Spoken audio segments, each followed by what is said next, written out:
आज आपण चिंचगुळाची आमटी करूया।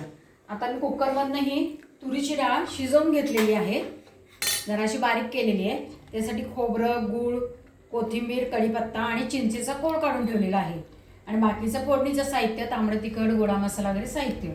आता आपण फोडणी नेहमीप्रमाणे मोहरी, जिरे, हिंग,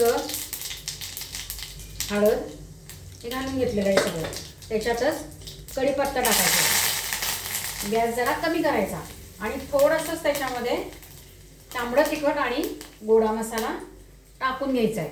म्हणजे छानपैकी ज्यांना तवंग आवडतो ना तो तवंग येतो त्याच्यावरती।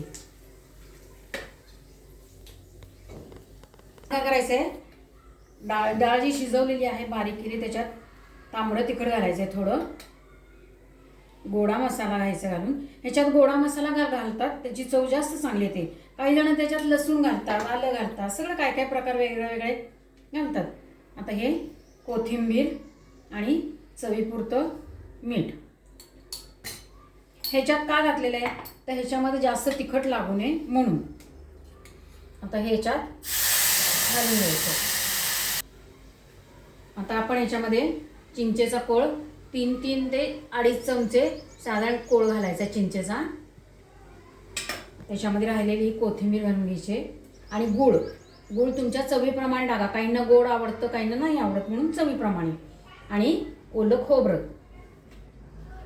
आणि डाळ राहिलेली आहे ते थोडंसं पातळ पण झालं पाहिजे, ते पाणी घालून घ्यायचं त्याच्यात।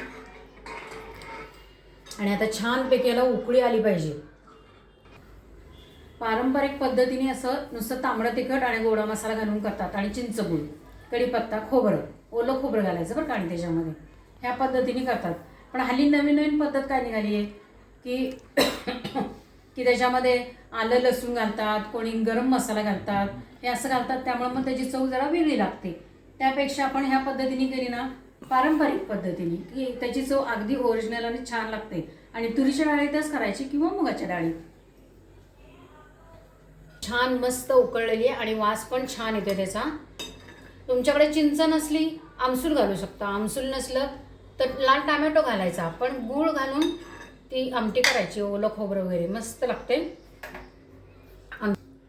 माझ्या दोन्ही सुनांना आणि मुलांना ह्या आवडतात बरं का आमटी। 2-2 वाट्या पितात अगदी। भातावर तूप वगैरे घालून ही आमटी प्यायची आणि खायची, खूप छान लागते। बघा कसं मस्त तवंग आलेला आहे त्याच्यावरती, हे बघा त्याच्यावरही दिसते आणि ह्याच्यावरही आलेला आहे। खा आणि मस्त राहा, लाईक, शेअर आणि सबस्क्राईब करा।